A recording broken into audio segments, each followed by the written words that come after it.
Hello, and welcome to All Things Chemical, a podcast produced by Bergeson and Campbell, a Washington, D.C. law firm focusing on chemical law, business, and litigation matters. I'm Lynn Bergeson.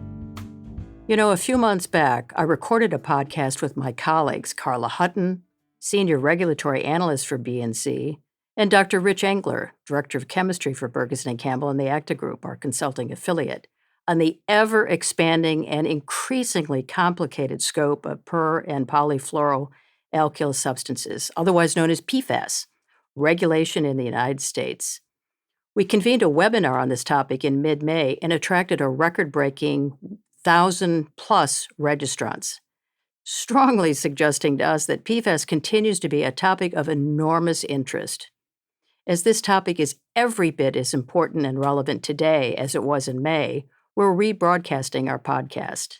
In our discussion, Carla, Rich, and I address the federal Toxic Substances Control Act reporting obligation and the diverse constellation of state-specific reporting and product restrictions that are literally mushrooming around the country. Keeping up with these very diverse restrictions is super important and challenging to comply with. Our hope is our discussion will focus our listeners on these important, sprawling programs and offer some tips to help manage it. Now, here's my conversation with Carla Hutton and Rich Engler.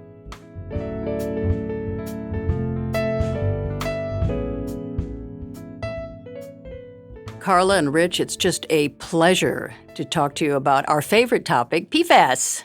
It's always a pleasure to be here, Lynn. I can't get enough about PFAS these days. Well, I noted in the introduction that we had a webinar yesterday that will be posted on our website that attracted over 1,000 registrants. Now, granted, we talked about EU and domestic PFAS regulations, but I tell you, there's no dearth of interest in this sprawling, increasingly complicated, tricky area of navigating PFAS federal and state product reporting obligations and product restrictions. So I'm looking forward to our conversation. So to kick things off, how about going to you, Carla, first, and then Rich, you second. Carla and Rich, in a word, how would you both characterize U.S. state PFAS initiatives given your respective points of view? Rich, you come at it as a chemist and a scientist. Carla, you have been chiefly responsible for tracking state initiatives, and I think you're both slowly losing your minds. But I could be speculating here. I only get one word? Try to limit it to one word and then expand upon it, Rich. So the one word that comes to mind for me is chemophobia. Oh, So I think the PFAS restrictions and all this legislation is largely driven by fear of the unknown. Mm-hmm. There are some legitimate concerns about some PFAS, but I think they're the way especially the way states are defining PFAS, it's so broad that it's really lost meaning, and it's really drifted away from where there are legitimate concerns, Mm-hmm. and so we're starting to see some evolution back to something that's that brings focus to where the concerns are, and I'm hopeful there.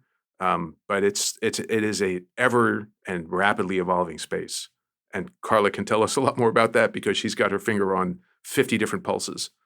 Trying, and sometimes it seems like different first responders are rushing in with life support. I think my word would be bewildering. Although I could use as many words as there are PFAS by any definition. The states aren't in sync. Maine was out there first and has been open to amending its statute as it's learned more from stakeholders about the different uses, just how prevalent PFAS are in everything, including, the interior of your electronics, where there's not going to be consumer exposure. And it's Congress, but, among 50 different states. So the legislative process is just never smooth, easy, and predictable. There will be amendments, things will be dropped out, things will be added, and is the final product. I think some people might say, well, if everyone's unhappy with it, it's a good product. And I don't think that's necessarily true. I take your point, Carla, and the burden has fallen on you disproportionately given the diverse range of approaches, both with regard to when state restrictions apply, to what, and more fundamentally, and I'd like to talk about this, how PFAS is defined. And I think that's what's setting us all kind of in a tizzy because there's no uniform definition of PFAS globally, nationally, or certainly at the state level. So, Carla, maybe you can help us understand better what some of the core challenges business face with regard to state PFAS notification and product restriction regulation. Because I think the definitional conundrum is a threshold concern because of the lack of alignment as to what a PFAS is, the size of the universe. There are thousands of chemicals, and what type of challenges that lack of alignment poses for your clients and others. So, Carla, you first, and then Rich, maybe you can expand upon some of the definitional anomalies. I mean, this right here is a perfect example of an issue. I need a colleague like Rich to come in and actually tell me whether something is a PFAS, whether something is a PFAS under the particular definition being used by the state. Mhm. And I've been working in this space for years. It's very different than banning certain heavy metals in children's jewelry. Everyone can understand what lead is, and asking your suppliers, is there lead in the jewelry? But Right. how do you ask your suppliers, are you using a substance that meets one of these structural definitions? Or You can I ask, mean, but you won't get an answer. and so then that's the next step. Can you trust the responses that you're getting from your suppliers? Do your suppliers know? Do they have their own suppliers? I, it's incredibly complicated, and it's just products are just they're complex these days with so many components, so many ingredients within the components that it's just not a simple question. Is it PFAS free? Right. Uh, but Rich, I'm sure have many thoughts about the definitions. Part of why this is so complicated is these legislative actions are not risk-based. They're using a definition, and unfortunately, I think the one thing that more and more states are doing is agreeing on the extraordinarily broad definition of PFAS, which is one fully fluorinated carbon. Right. That's much broader than the OECD. I think the states were trying to use the OECD definition, but they got a little hung up with the one fully fluorinated methyl or methylene without a halogen attached, and they're like, well, we're going to leave all that out because we don't know what that means. We're just going to say one fully fluorinated carbon. I'm not sure if the states meant to broaden the definition as much as they have, Mhm. but it certainly pulls in a lot more stuff, and it pulls in a lot of things. Right, the concern about PFAS is they're persistent. Some of them are bioaccumulative, and some of them, and they have a wide range of toxicities, from nearly non-toxic to extremely toxic. So if that's what your concern is, the PBT-ness of PFAS, when you say one fully fluorinated carbon, now you pull in things where the fluorine is actually quite labile and can come off easily. So it's not persistent and not bioaccumulative. It may or may not be toxic, but that's entirely independent of the fluorine content. So you the so the, but it's simple, right? It's easy to convince a legislator. Well, PFAS is a fully fluorinated carbon, full stop, and then everything ends up in the bucket. Now we are seeing, and we talked about New Mexico on the webinar, but New Mexico uh, allows for separate consideration of fluoropolymers. And I know we'll talk more about fluoropolymers, but fluoropolymers are a class of PFAS that are very distinct from the ones that are of greatest concern. Things like PFOS, PFOS, and PFOA, PFOA, that have 8 fully fluorinated uh, carbon atoms. So the diversity in restrictions and reporting requirements that we continue to see, but we are seeing some alignment on the definition of a PFAS. And then because, to Carla's point, it takes a chemist to look at a structure and say, is that fully fluorinated? Because you got to be able to draw the structure, right? If someone says, here's a gas number, I need to look at the structure associated with that gas number. And I can look at it by inspection. I can say, yes, there is one or more fully fluorinated carbon in that molecule. Well, we have the luxury of having you, Rich, and other chemists on the team, and it brings new meaning to BYOC, bring your own chemist, which we do to every problem-solving event we have. And unfortunately, a lot of businesses here in the United States don't have the luxury of having a Rich Engler on the team to say, hey, is this in or out of scope? But foundationally, that is in my view, probably a key, if not the critical problem here is the lack of definitional alignment and a clear understanding of what's in or out of scope. And these product restrictions, as I think some of our clients are beginning to appreciate, have real meaningful commercial implications. Sure. If not now, in the years to come, like 2026 comes to mind, if you're manufacturing a product and it contains intentionally added PFAS, however that term is defined, you may not be able to legitimately and lawfully offer a product for sale in a state. So we urge anyone listening to be incredibly tuned in to some of these definitional anomalies, and we'll talk about opportunities to limit the application of these restrictions to your product. But circling back to the ever interesting discussion of what the hell is a fluoropolymer, let's talk about that. There seems to be, to your point, Rich, certainly in New Mexico, Canada comes to mind. We're not talking about international regulation in this podcast, but there seems to be a bit of momentum picking up on defining PFAS in a way that would exclude fluoropolymers in some or all circumstances. So maybe you can tell us both what this trend, if I can be so bold as to suggest there is one, might look like. Rich, you first, like what is a fluoropolymer and why are some states and countries giving them a second look? So a fluoropolymer is a polymer where the backbone itself is fully fluorinated, fully or partially fluorinated. So you have a PFAS backbone, and it may or may not have branching points and other things hanging from it, but the backbone itself is PFAS. This is in contrast to a polymer where the polymer backbone is not fluorinated, so it could degrade, Okay. but it has PFAS pendant groups. So if you think of a string of light, Christmas lights, for instance, and the lights themselves are PFAS, but the wire is not, that would be a polymer that's not a fluoropolymer. Okay. And those can degrade to the depending on what those PFAS pendant PFAS groups are, what the length of the perfluoro group in those lights on the string of lights, those could degrade to something that's of particular concern. Whereas fluoropolymers are basically inert. PTFE, I was looking at one study.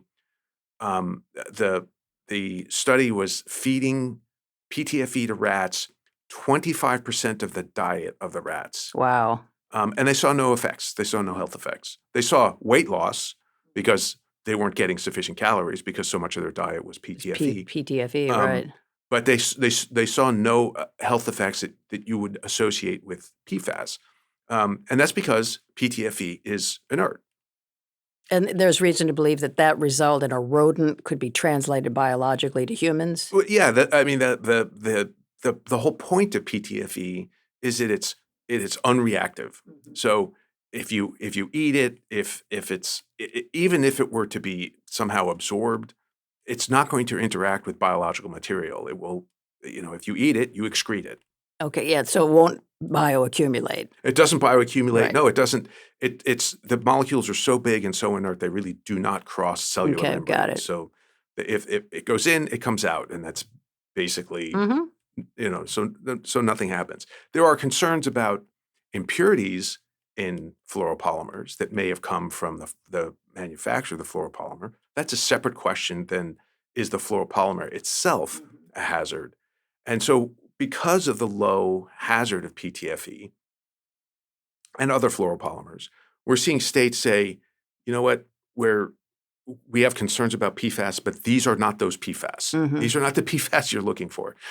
They're starting to recognize that, and we've been talking about this since the PFAS issue popped up a few years ago, and everybody was looking very broadly at PFAS, how extraordinarily broad the group is, and starting to see there's recognition that the fluoropolymers in particular are at the low hazard end of the PFAS group, and so they're either being defined out. PFAS is fully fluorinated carbon except for fluoropolymers, or they don't change the definition of PFAS. They just say the restrictions do not apply or the reporting does not apply to fluoropolymers. So that's the way we're seeing it evolve, and I think it's a sensible step forward. But we'll see if some of the findings of actions like New Mexico and Canada do those devolve back to the early actors, Maine and Minnesota, where they're starting to. I mean, they're much more out in the forefront in terms of reporting and restrictions. Right. Carla, what's your take on that? I know New Mexico went a little bit of a different way um, with regard to fluoropolymers. Are you seeing that elsewhere? Is it a trend or is it an anomaly? Well, I don't think one state is a trend. So I think I tend to see it for now as an anomaly.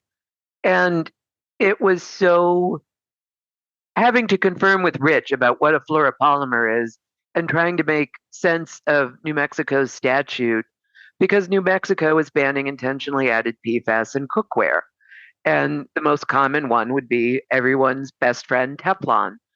Um, so does that, I guess in my head, that didn't really make sense. So New Mexico is going to ban intentionally added PFAS in cookware, except that they are exempting fluoropolymers from the ban, and Teflon is a fluoropolymer. So New Mexico will still allow Teflon coated cookware. And Rich said, yes, that's what that means. Yep, Get I your- agree. get your head around That's what that. that means. So, with that coming in New Mexico, I think that was just in April, and then at a hearing in California, maybe also in April, the fluoropolymer exemption was picked up in our trade press, Mhm. and during a legislative hearing, the author of the bill in California expresses openness to amending it to include the fluoropolymer exemption. And immediately, several NGOs who I think had been in support of the bill are not. So I think there's going to be tension between industry and uh, environmental and health NGOs. And what does a fluoropolymer exemption mean? Is industry being shady? Because it's an awfully big lift to Mhm. take someone without a chemistry background and educate them about the different risks posed. Uh, and is that meaningful? And I mean, it helps that Canada was out there. Canada was actually out there first. But we haven't seen what they're going to come back with as their risk assessment when they do turn to fluoropolymers. Mhm. So other states have considered the fluoropolymer exemption, and I expect it will continue into legislation next year. Some legislatures have already ended their sessions.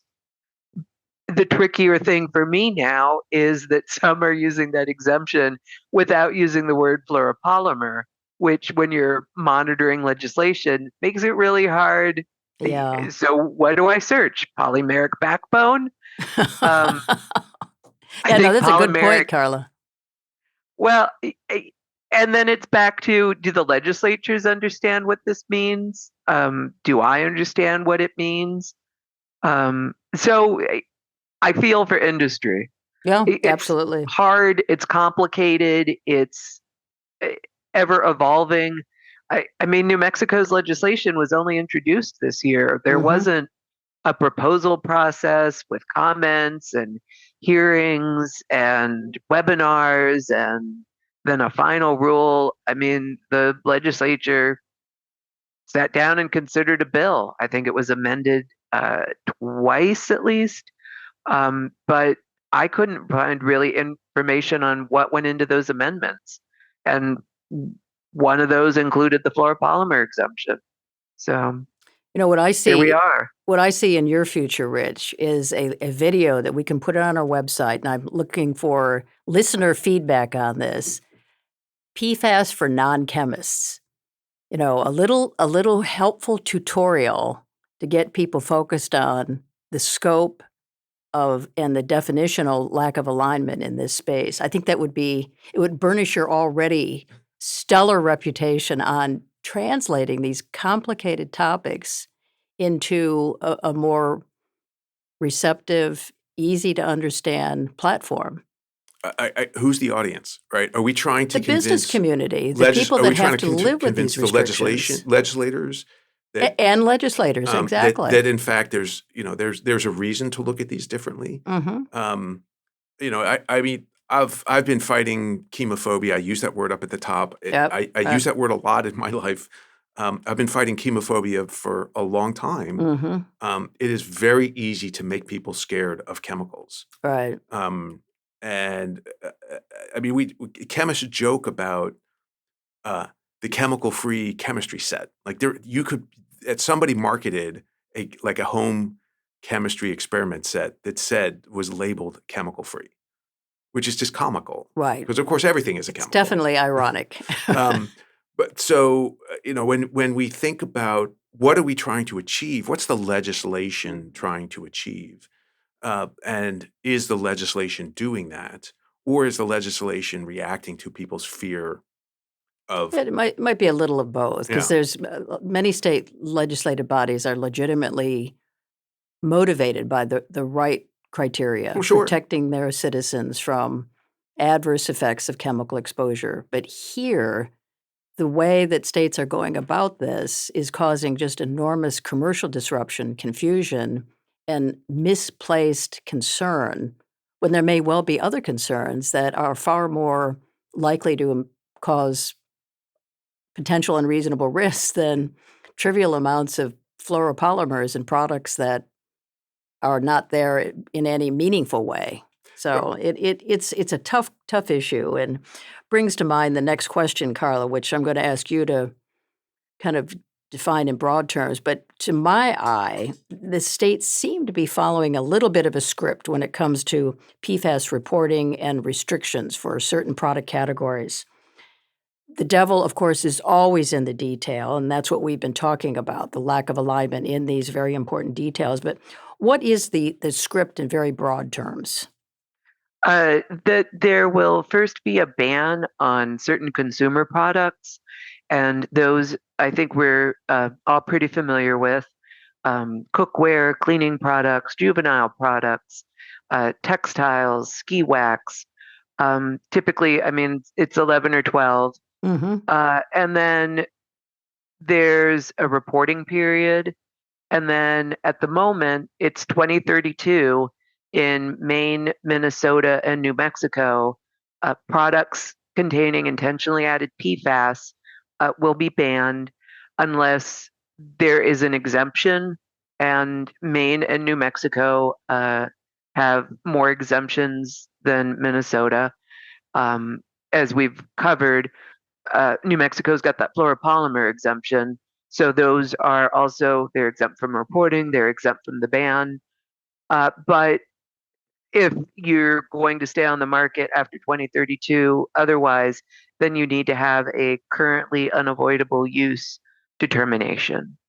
Which we're gonna talk about in a minute. But so the broad script is these product categories with a full stop ultimate ban 2032, which may or may not be achievable. We've seen a lot of slippage, certainly in some international bans, and even in states. To your point, Rich, there's fits and starts, right? There's lessons learned and growing recognition that maybe the elimination of these products is easier said than done for any number of reasons. But well, and what's your thought let's on also, that, Rich? I don't want to buy into the idea that all PFAS are a problem. I mean, we've Right. talked about that. So when we're talking about exemptions and whether it's currently unavoidable use or some of the categories that have been left out, in particular, drugs and medical devices we've seen are largely excluded from the bans and restrictions, um, uh, and electronics as well. Mhm. So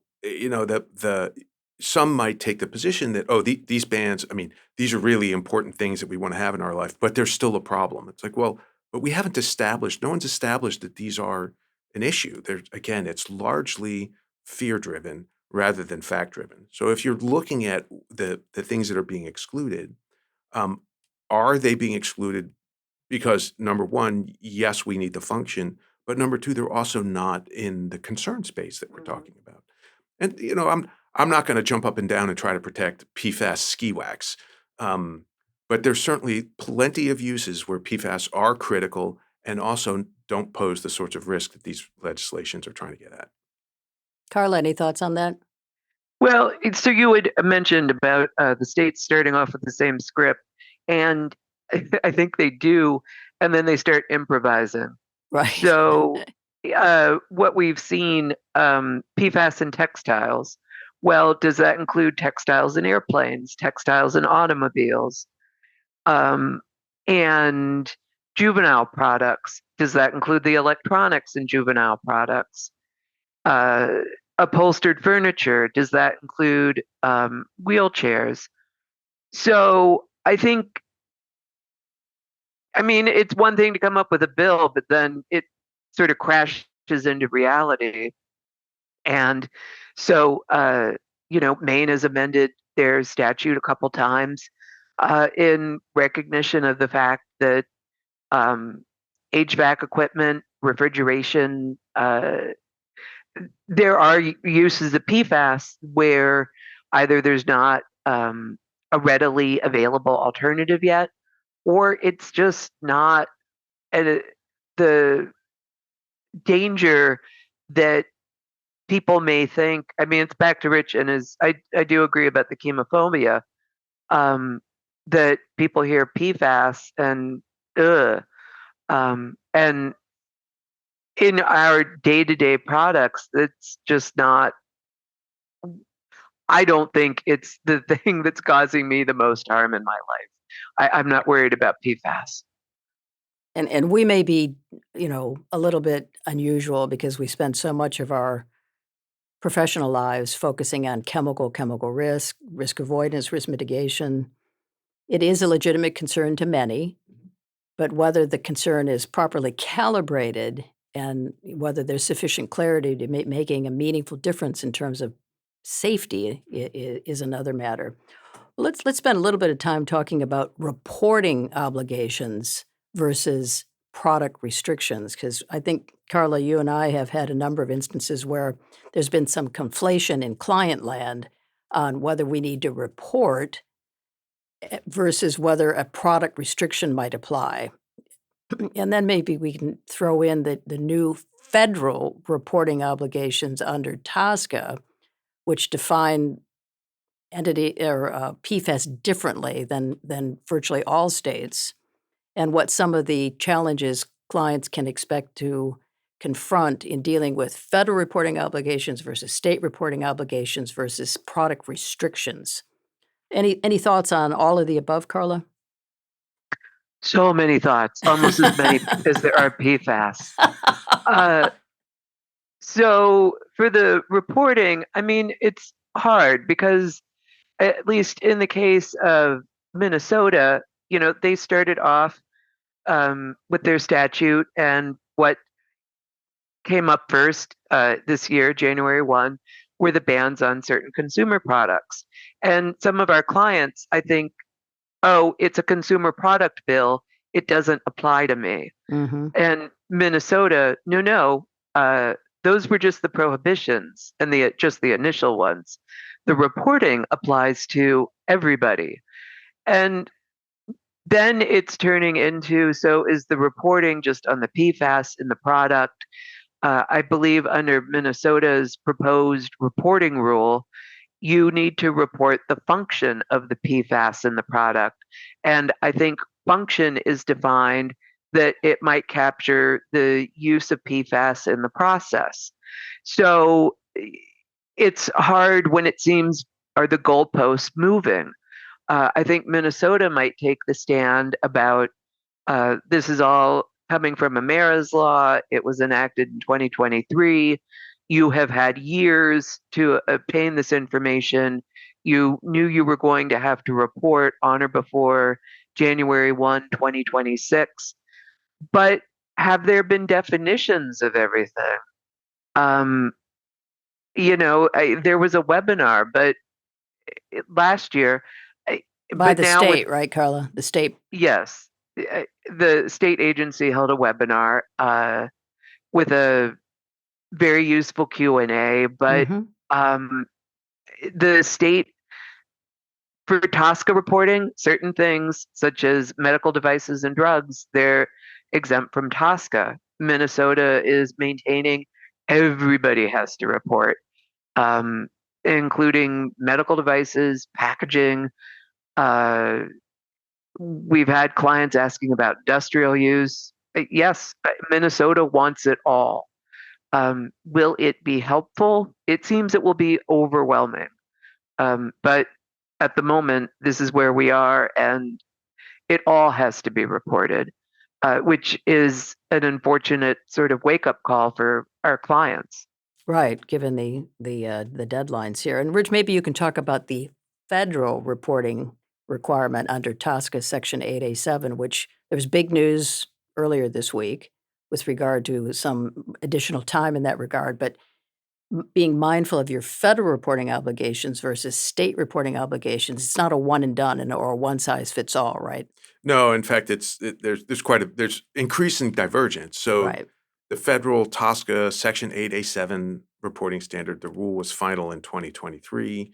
Um, there's no exemptions. It's not just intentionally added PFAS. It's any amount of anything defined as a PFAS. Now, EPA in the rule defined a PFAS differently than either the OECD or the state More definition. narrowly. It is more narrowly defined, and there need to be two fluorinated carbons, not just one. And at least in one of the categories, it doesn't have to be fully fluorinated. So there are structural definitions. Again, bring your own chemist. Um, BYOC rings true. and EPA produced a list of structures that it knew that met any of the three categories of definition, but it is not an exhaustive list. And there are thousands of things on the list that don't have cast numbers. So a lot of our clients are like, just give me a list of cast numbers and and I can Right. work it. No can But do. none of these has a full list of cast numbers. There is no exhaustive list because they're structurally defined. Um, Another big difference is PFAS. The 8A7 PFAS reporting is retrospective, not prospective. So in Minnesota, if you have removed PFAS from your product prior to the reporting year, then you do not have to report. Whereas the EPA, you must report manufacture or import of PFAS during a 12-year look-back period, 2011 through 2022. So you've got the divergence in the timing, you've got divergence in the definition. States are focusing on intentionally added. That is not a criteria for 8A7. It's impurities are included, any level. There's no de minimis. Um, so it's right. Yes, it's PFAS. It's reporting on PFAS, but it's so different from the state reporting requirements. Unless you've been importing the same product across all that time and intend to continue, then you might have the same fact set that you're reporting retrospectively and prospectively. So it is a challenge. It's bewildering. I think that's a term that Great really does term, fit Carla. what's going on with PFAS these days. And it's going to be a burden on everybody. Well, I think the Trump administration has expressed in more recent utterances maybe a receptivity to revisiting the Yeah, scope of the 8A7 reporting obligation, particularly with respect to articles. What do you think, Rich and Carla? well, so as you note, the reporting deadline was extended yesterday's Federal Register notice, and EPA in the notice expressed a willingness to reconsider the lack of exemptions, and there was a petition, a Section 21 petition, asking EPA to go back to match the 8A7 reporting obligations, basically with chemical data reporting, including exemptions for articles, polymers, impurities, byproducts, a number of things. Um, I think the administration is open to reconsidering that, and that given the lengthy extension, I would be surprised if we don't see a proposal to modify the rule to restore some exemptions. I don't think it'll go all the way back to CDR level Mhm. exemptions. I think there are legitimate reasons why EPA needs to know. Um, for instance, our furniture uh, covered in textile coated with PFAS that are, the non-fluoropolymer PFAS that are potentially problematic. I think that's a legitimate question as a potential source for problematic PFAS in the United States. I think that's different than fluoropolymers. Um, I think we may see something related to intentionally added. Do you have to know or a de minimis number? We may see exemptions rather than limited reporting for small quantities of R&D. We may see those entirely exempted. Um, Part of that is the regulated community, and part of that is what's EPA going to do with all that data. Right. Right. There's a limit in EPA's capacity to process and understand it. So if EPA is going to focus the data that's going to be more useful, they relieve some of the reporting obligations on the regulated community. We get to something that's more efficient and Mhm. more appropriate for what they're trying to do. Carla, what do you think in response to the same question? The Federal Register notice that Rich alluded to was published on May 13th, 2025, that provided more time to report, but also alluded to the administration's desire to revisit some of the contours of the original 2023 final rule. Do you think that will have any residual impact on state reporting obligations or the scope of PFAS at the state level? I need to try and remember to come back to the second about the state level. But um, for the first, I think there is a fine line about how much EPA can amend the rule without uh, sort of over the years, it has come up in so many congressional hearings, Mhm. and this PFAS reporting rule. Everybody will have to report. And that information will be made public, and EPA, yes, yes, yes. And the reporting rule actually came out from under the Trump administration. So, um, you know, can you completely lose articles? I think that's where the NGOs might lose their minds. Mhm. Um, so, but federal aside, at the state level, I've seen a bill in California where I believe the under the bill, the Department of Toxic Substances Control would use the information reported to EPA to do a risk assessment. But of course, the problem with that is the information reported to EPA is from 2011 to 2022. It's not articles manufactured in the US. Um, so it just seems I understand. I think there was a point there about, oh, but we could get the information that we need from EPA. We wouldn't need to make industry report to us anew. But I think it wouldn't be the most current or accurate information. So if Minnesota gets its reporting rule issued in final, if they get an IT system set up, um, New Mexico's statute includes using similar information that's publicly available, Mhm. and it's got the same information requirements as Minnesota. So it's not that industry would have to report in 50 different states potentially. I think there's a recognition on the state level to follow the statutes that have already been enacted. And that's they're sticking to the script on reporting better than in some other areas. So if Minnesota has its reporting, then New Mexico could well decide, well, we can get information from Minnesota. people are using the same sorts of cookware or cleaning products or whatever. We don't need to have our own reporting rule. So that could be easier than the heavy retrospective lift with EPA. Mm-hmm. And I just want to remind listeners, and I think Rich and Carla, you would agree that independent of the federal reporting obligation, when it takes effect and what it covers, the fact that it's out there is having an intended effect. All of these restrictions are encouraging product manufacturers and importers to revisit their chemical compositions and try to manufacture products without PFAS. Mhm. I think we all recognize, however, that there are some uses of PFAS and certain PFAS that might be considered, to use the technical term, concept of currently unavoidable uses, or CUUs. These are generally defined similarly by various state legislative bodies, but how should businesses be thinking of them?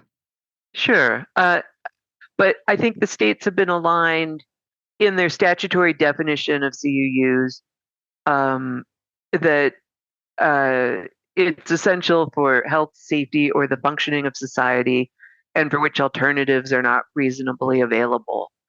So I think Maine, Minnesota, New Mexico have similar definitions in their statutes. Only Maine has a CUU rule. Maine actually has, and I don't know when the podcast will be published, but applications for CUU determinations for products soon to be prohibited in Maine are due June 1. But those products that will be prohibited in Maine are the same products, I believe, for the most part, already prohibited in Minnesota. So part of the CUU application process is explaining why the use is unavoidable, why alternatives aren't feasible, or unavailable, and if if that prohibition exists elsewhere, why the alternatives aren't adequate for Maine. So I I don't know how many applications will be submitted. I don't know whether any will actually be approved. Um, but so CUU is out there as an option, Mhm. uh, but it's going to have to mean admitting publicly we use PFAS. Right. Um, and I think back to Rich's chemophobia point, there's a reluctance to do that because PFAS is seen as just a toxic word, not just a bad word. So when some information came out from Maine's aborted reporting rule, um, the class action attorneys got to work, and there were some lawsuits filed just because companies had reported that there was PFAS. Not that anyone has specific harm that they can allege, but there was PFAS in my whatever, Mhm. and eh, that's not going to. I don't know what the landscape will look like once Minnesota makes public the results of the reporting. Um, it just seems like there will be an explosion. But maybe Rich has some thoughts about this. No, Well, I agree. I think that any public database of the presence of PFAS in products will be used by the tort bar as a uh, as a database for potential lawsuits. sure. We're Um, seeing that now. yeah, and we've already seen, and we've seen some evolution. First, there Mhm. was the presence of PFAS was alleged to be harmful. The courts have pushed back on that. That there's Prove been it. no, Right. but now it's false claims Right. where somewhere your product said safe, but there's a PFAS in it. Um, is that actionable? But that's a fact decision that would presumably require a fair amount of discovery and deposition and potentially actual litigation. and that's expensive. So I think, and you alluded to it earlier, a lot of companies are just trying to get out if they Right. can. And avoid it altogether.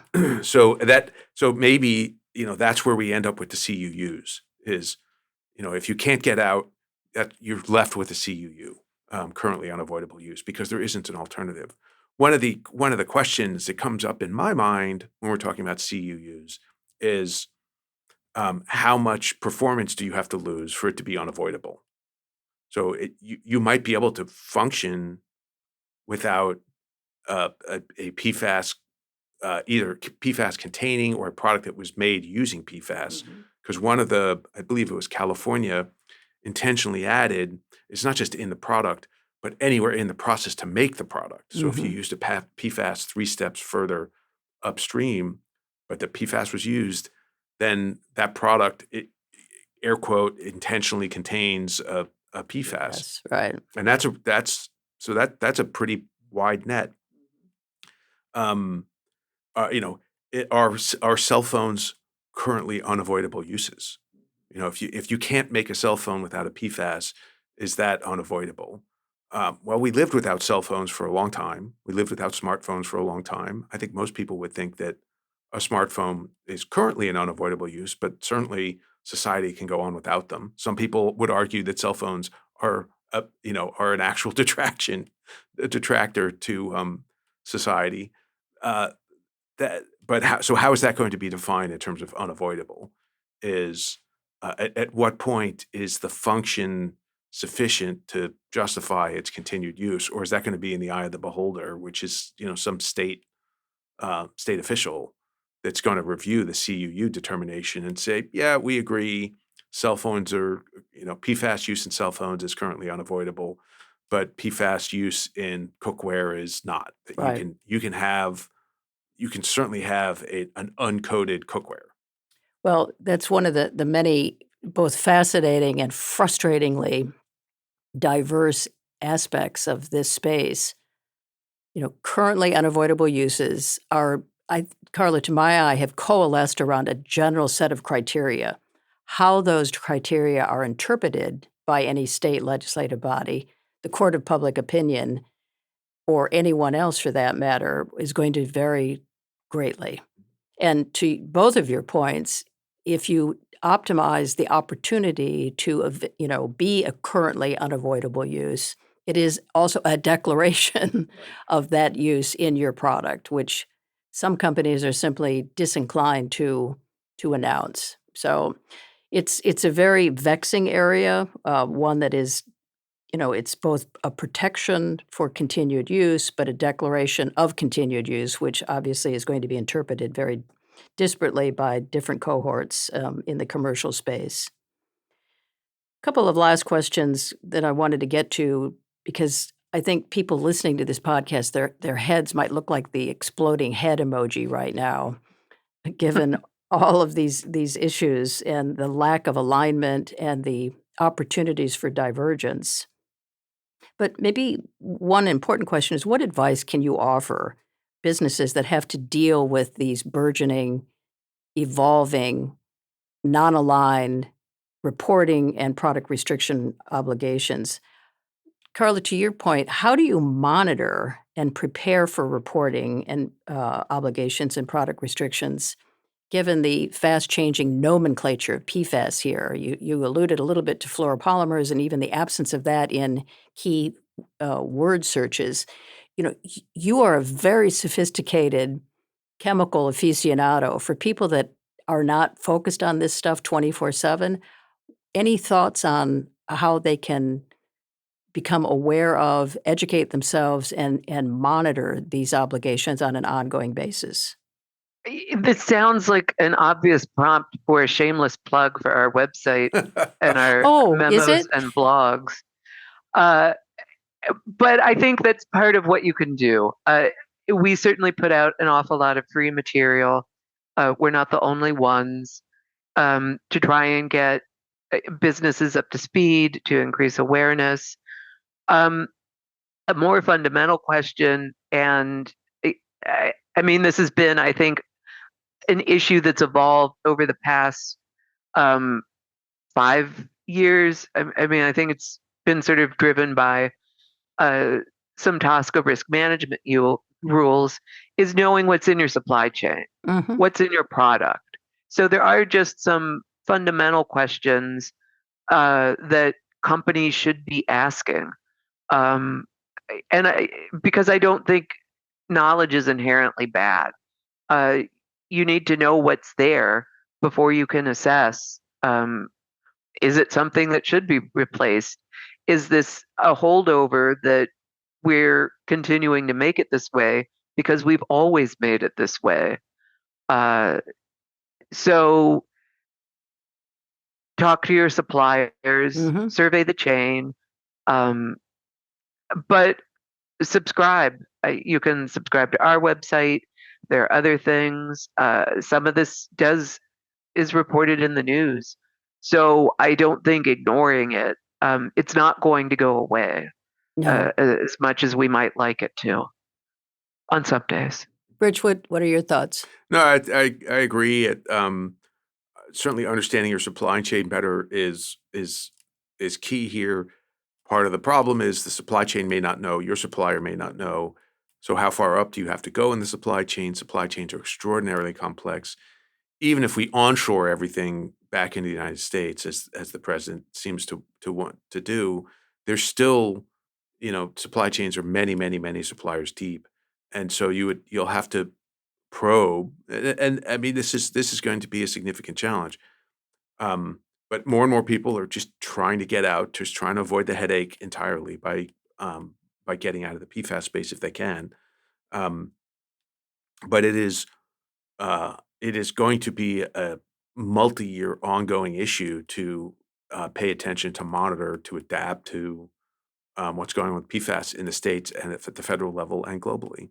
I'll put a plug in for the legal listeners in the audience, recognizing what your legal obligations are with regard to due diligence, how far up the food chain, the supply chain you need to go. Just be mindful that when these restrictions come out, read the underlying law. They having some working knowledge of what the statutory enabling legislation is and how it's being implemented is pretty important. And we make all of that available on our website, and there are other resources if you belong to a trade association.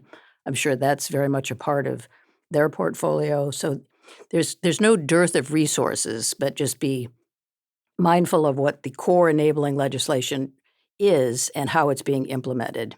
And to their credit, a lot of states offer what we talked about earlier, webinars, Q&A documents, um, resources online. And in that regard, one final question to both of you: what resources do you recommend? We've talked about those that we make available, but Carla, saferstates.org comes to mind. I think that's a reputable and useful resource that you might want to mention to our listeners. Yeah, if you don't have, not everyone has access to a subscription database like I do for state legislation. Safer States has bills you can apply different filters. So it's not just PFAS legislation, but you can search for different chemicals. You can search for different sectors, whether it's water, waste, I think maybe consumer products. They put out different reports. Um, they had a 2025, maybe a legislative predictor that included a discussion of PFAS legislation as well as uh, consumer products beyond just PFAS. Um, what what they expected to see in the legislation generally. So it's an NGO, but it's great. It's free. And So current, right? saferstates.org. Yes. And our own website is lawbc.com. We have a PFAS resource center that Carla works very, very hard to keep current and helpful, and a lot of good information there. Rich, any thoughts on your end? Yeah, I mean, one of the big challenges is it's going to be different next week. So, I mean, I Safer States was on my list. Of course, all our resources, where Carla's writing blog posts every week. Here's the latest PFAS thing. Right. So you get that constant um, drip of new information, and unfortunately, we're just going to have to stay on top of it because it's going to be quite a while for this to continue to evolve. Agree. Well, Rich, Carla, I want to thank you both for being here today. Great conversation, lots to learn, lots to monitor, and I think a lot in our future. Absolutely. Thank you, Lynn.